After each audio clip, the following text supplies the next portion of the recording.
Incendiary says, I am seldom so giving to a channel in terms of support and the odd message. Rick, you sit head of the table as we discuss those less fortunate than ourselves. We may casually toss a stripped chicken bone in the direction of a disheveled Jesus hung out on a 2x4 bit of wood. See what you did there? The point being, I am blessed to have the most beautiful wife and children, which will put any games collection in a very dark corner. Rick, you are an extension of a family in a digital sense. A grasp of perspective is key, as are our priorities in life. It's part one of this comment. Part two. Rick, the easy option is to chase that elusive dream. Whether be a fucking game or something else on the monetary meaningless scale. To take a step back and truly appreciate what you have as something special. Take stock and smile. Your wealth is not material. It will always be emotional. Invest those emotions wisely.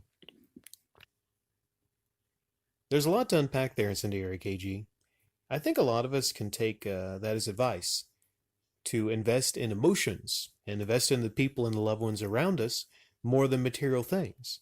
To sit down occasionally and just look around and take stock and smile at everything that you have. A lot of people are very blessed.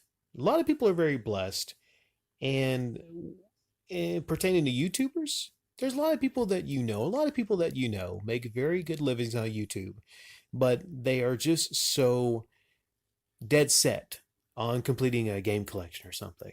Let's say they need a Nintendo Gold cart. And they talk about how they looked everywhere and they want to get a Nintendo Gold cart, the championship cart. And how many people would probably kill to be in a position of Pat the Nest Punk who has an S Gold cart?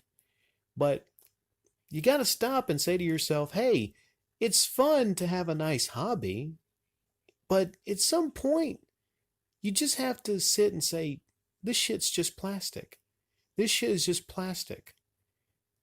If you got a hobby like a YouTube channel, this is a big hobby of mine, right?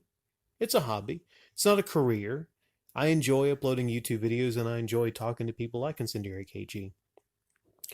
But if there's anything that I feel bad about right now, it's that in the past I've had a few missed calls from a friend of mine who's no longer with us. And, the guilt just kind of gets me sometimes because I know I missed some of those last calls because I was making YouTube videos. That person's no longer with us right now. About a month ago, he passed on. And I think about all the times that I could have been, I guess we never know it. You never know someone's going to pass away unexpectedly.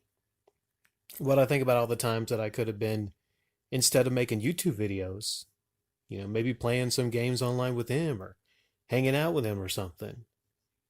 But you don't get those moments back. You don't get these people back. So that's what I take from your comments, Incendiary, that, there's a lot of things that I want in life. Like I said, I'm not a materialistic person. I can sit here, and I'm making this on my new 65-inch TV, but am I going to be out there going, oh, I wish I had a 75 or, oh, I wish I had an OLED. No, I am just very thankful to have a TV like this. And I'm looking forward to sharing the TV with other people, meaning people coming over, friends coming over, playing games with them on it. And for me, it's about the memories. So, to me, like, if you're going to be materialistic or something, be practical. Be like, hey, how is this item that I get going to help me enjoy the moments and memories with other people that will not always be around? I mean, none of us are going to always be around. A little over a year ago, some of you remember that have been on a channel for a while, I could have nearly died. I had to have an emergency appendectomy surgery. And one of the saddest things was my phone card went out and I had my phone on me, but before I went into surgery, I couldn't call anybody.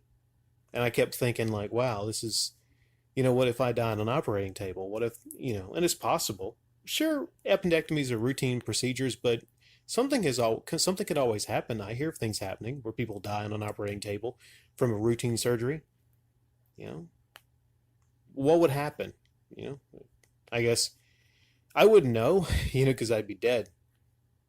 Makes you think about the afterlife too.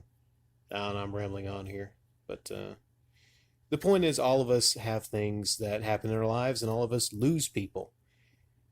Instead of and what'd you call it, monetary meaningless scale, and chasing the elusive dream, whether it be a fucking video game, is what you said. Instead of spending all your time and effort trying to track down one last video game for your collection, maybe give your friend a call. Maybe give your friend a call that, might not be with us much longer, because you will regret it. You will regret it. I kind of got to end this on a more positive note. I'm remembering more about the Radical Reggie popsicle video. I'm remembering it. I think that motherfucker unlisted it. I think he did. Yeah, he did. Because somebody mentioned that to me. I was thinking about this earlier today. Like, videos I didn't get around to. Radical Reggie and the Popsicle Crisis. Great. Now I can't do it because I could probably still do it. I'm going to do it at some point.